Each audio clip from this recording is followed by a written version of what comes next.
Gelap katanya. Ini lampunya nggak bisa hidup. Oh emang udah begitu dari sononya. Assalamualaikum warahmatullahi wabarakatuh.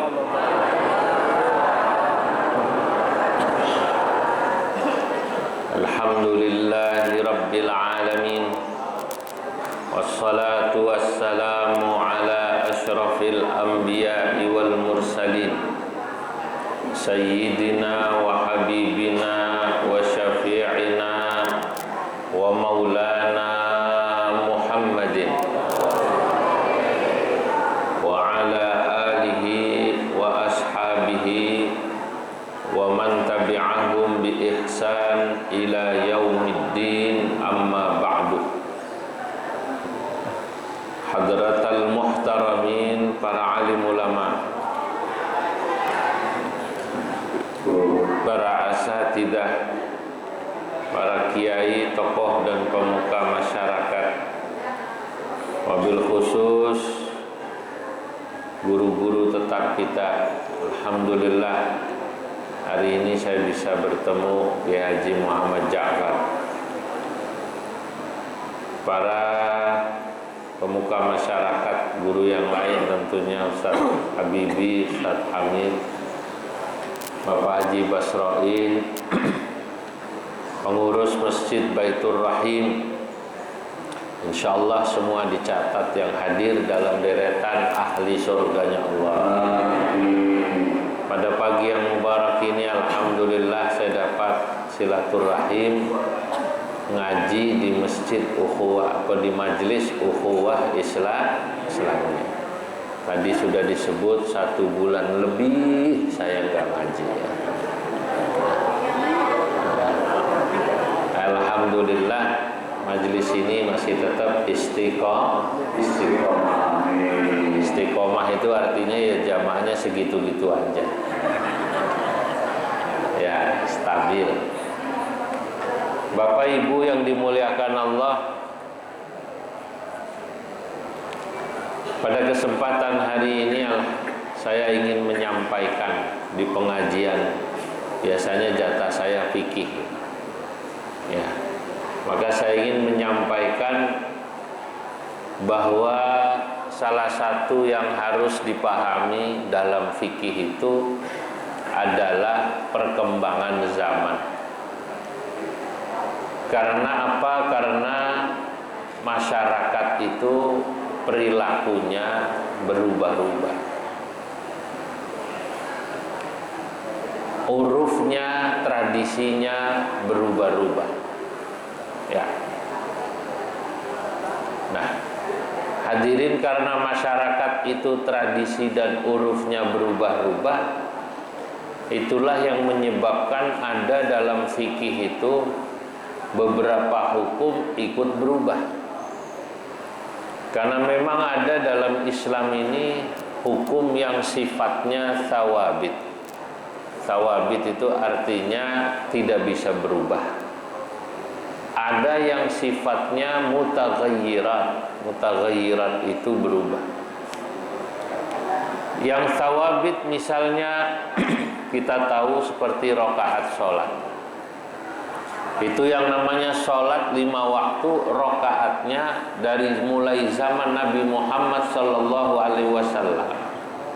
sampai kiamat sama. Sholat subuh sampai kiamat tetap 2 rokaat, nggak bakalan ditambahin, nggak bakalan dikurangin. Makanya orang Priok kudu paham bahwa sholat subuh ini nggak boleh ditambahin, nggak boleh dikurangin. Takutnya nanti ada orang nggak ngerti, begitu pensiun sholat subuh 8 rakaat. Waktu ditanya kenapa sholat subuh 8 rakaat, jawabannya karena dulu waktu kerja jarang sembahyang, jadi sekalian dirapel, kata dia. Saya mau tanya, boleh nggak orang sembahyang subuh begini? Langsung 8 rakaat, alasannya dirapel, boleh apa tidak? Nggak boleh. Karena itu sudah thawabit. Pergi haji itu tetap tempatnya di Mekah, nggak boleh pindah ke Bogor atau pindah kemana gitu, karena memang ini sesuatu yang thawabit tetap. Yang namanya puasa selalu di bulan Ramadan, sahurnya subuh, bukanya maghrib. Nggak boleh dengan alasan orang semakin sibuk, iman semakin berkurang, kemudian sahur dirubah jadi maghrib, bukanya jadi subuh. Kalau puasa kayak begitu enak apa enggak kira-kira? Hah? Enak emang, sahurnya maghrib, bukanya subuh. Habis sahur maghrib main dulu, kita bisa tidur sebentar, habis tidur bangun-bangun buka. Wah, enak banget itu. Itu mah puasanya orang yang mau operasi. Betul apa tidak? Kalau puasanya orang mau operasi, mau ke dokter besok pagi jam 9 katanya mau operasi, Papa pokoknya nanti dari mulai jam 7 malam harus puasa, begitu ya, nggak boleh makan, begitu. Nah, itu mah sahurnya orang mau operasi. Tapi kalau ibadah yang namanya puasa nggak bisa berubah. Tapi ada hadirin Bapak Ibu, hal-hal dalam agama ini yang bisa berubah, yang itu akan berpengaruh pada hukum. Zaman dulu yang namanya perempuan keluar sendirian, itu para ulama mengatakan haram. Menggunakan hadis tidak boleh seorang perempuan keluar kecuali dibarengi dengan mahramnya. Betul apa tidak? Ya ini karena memang zaman dulu suasana jalan tidak aman, Pak. Sekarang dunia berubah. Ini anaknya Pak Haji, jangan-jangan ke kantor, ke sekolahan, istrinya bapak-bapak ke pasar, ditemenin mahram apa sendirian naik motor? Ayo, saya mau nanya jujur.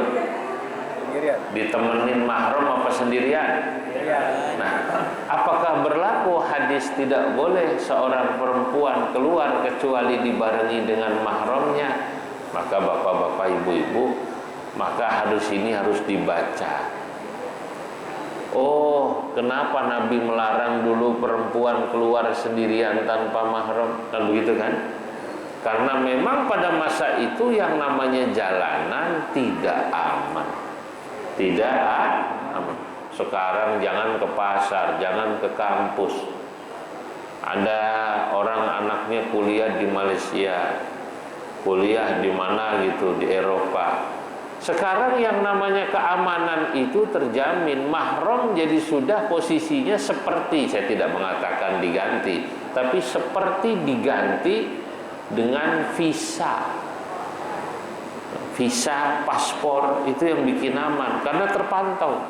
Naik pesawat apa, nyampainya jam berapa, ditemenin sampai bandara, begitu masuk di sono ada yang jemput. Nah, jadi keamanan sudah berubah.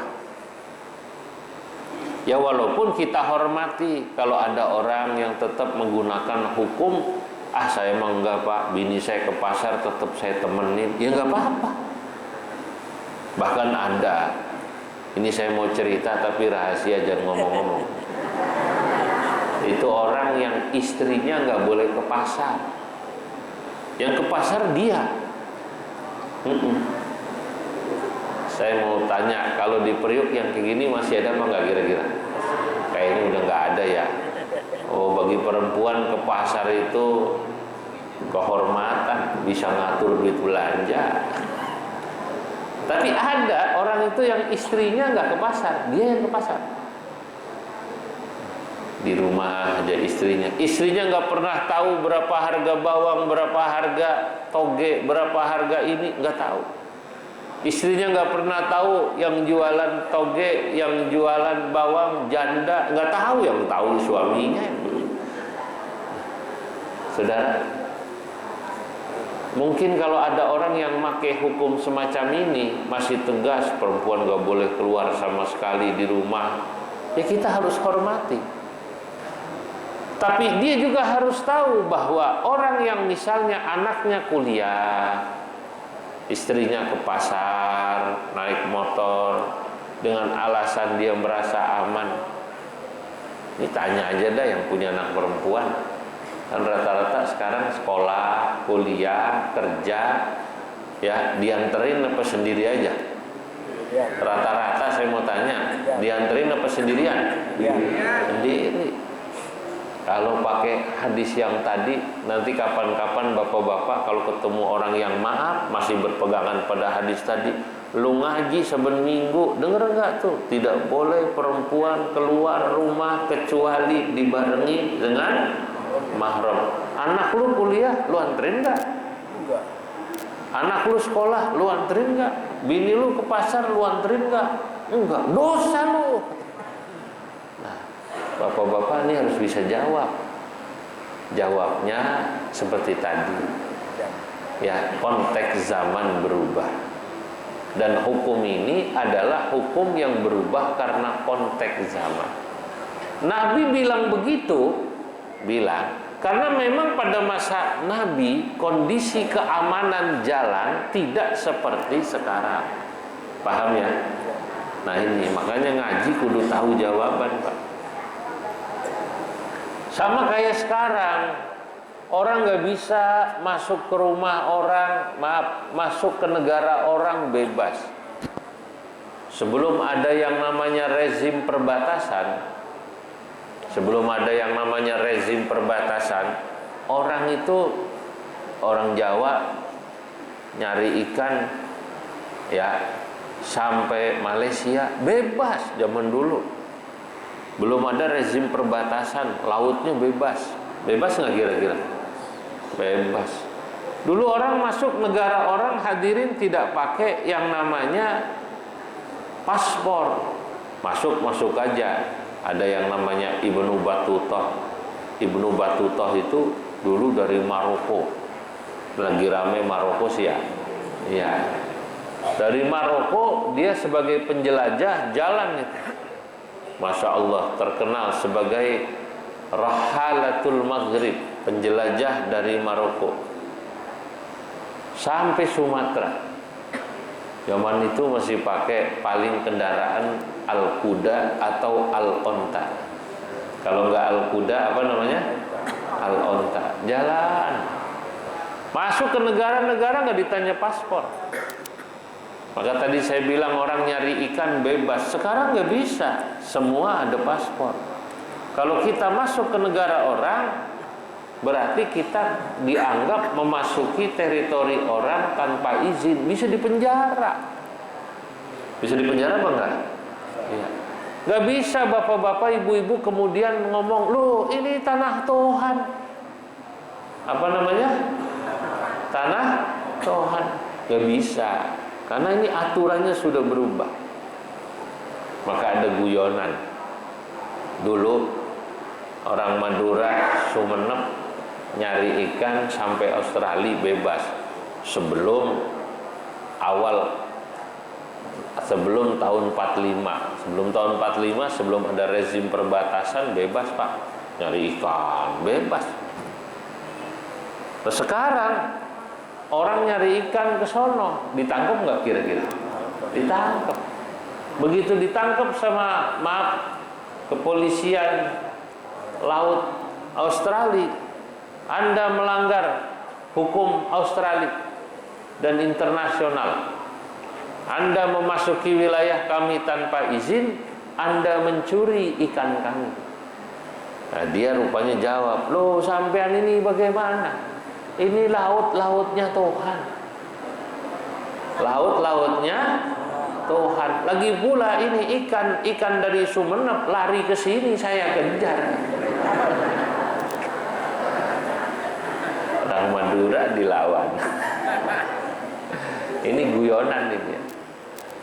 Nah, tapi bapak-bapak, ibu-ibu harus paham ini yang kayak begini. Jadi ada yang namanya perubahan-perubahan norma dan kehidupan. Dulu perempuan kerja memimpin satu daerah aneh tuh. Nggak ada yang namanya perempuan memimpin di satu daerah jadi bupati, jadi wali kota. Saya mau tanya, ada nggak sekarang bupati perempuan? Banyak. Wali kota?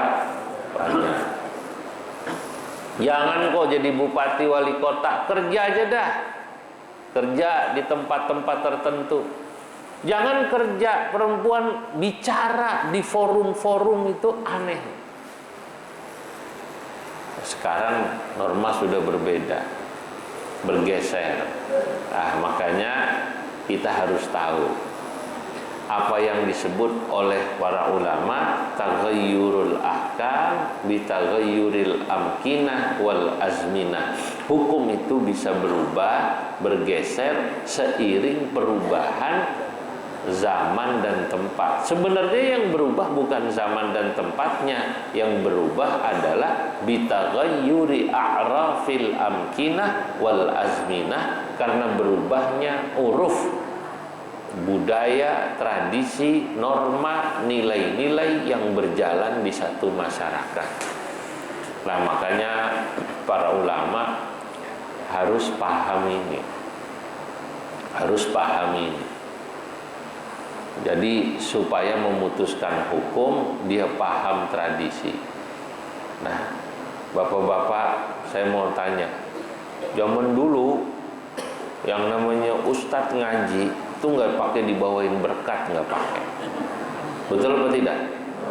Sekarang itu ngaji udah dibawain berkat, diajak makan di situ. Ya ini emang tradisi udah berubah. Dulu jamaah ngaji, jangan kok ustadz, jamaah nggak ada kuenya, nggak ada berkatnya, nggak ada makannya. Sekarang ibu-ibu, bapak-bapak ngaji nih di ukhuwah, begitu masuk langsung dikasih aqua, plek, sama apa namanya nih? Nasi uduk ya? Besek. Ini namanya budaya.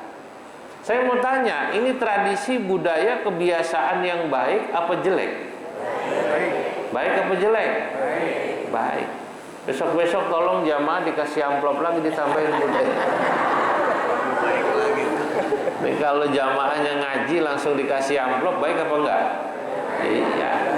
Ya itu biasanya kalau ngajinya di rumah orang kaya kali. Betul atau tidak?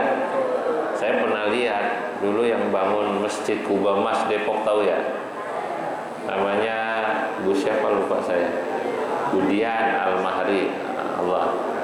Saya diundang 2 kali pengajian. Itu pengajian bapak-bapak. Yang ngaji ya adalah 1.500 kali. Itu yang ngaji dikasih makan semua prasmanan. Begitu datang prasmanan, sambil ngedengerin ngaji tahlilan dikasih snack. Pulang ngaji terima beras 20 liter sama duit 50.000. Ini 15 tahun yang lalu. Itu jamaahnya biar tua-tua sehat semua. Gak ada yang bilang encok, gak ada yang bilang meriang, nggak ada, semua sehat. Sambil jalan nenteng beras, dipanggul sama menerima duit. Ini kan baru, di zaman dulu nggak ada kan gitu. Nah yang kayak begini namanya berubah-berubah, lain tempat, lain kebiasaan, lain tradisi. Nah begitulah hukum. Ya, yang kayak begini nggak salah karena masih masuk pada wilayah yang diperbolehkan dalam agama. Ini penting nih, tahu tradisi ini penting supaya kita bisa memahami perilaku masyarakat. Bapak-bapak, ibu-ibu, dulu ada seorang ulama namanya Imam Abu Hanifah. Ditanya tentang hukum menyewakan tanah wakaf. Imam Abu Hanifah pertama ketika ditanya bagaimana menyewakan tanah wakaf, beliau bilang boleh. Tanah wakaf disewa jadi katakanlah toko, jadi apa, jadi warung, kan begitu kan? Boleh. Newanya berapa tahun? 2 tahun, terus bayar sewa. Bayarnya ke nazir wakaf.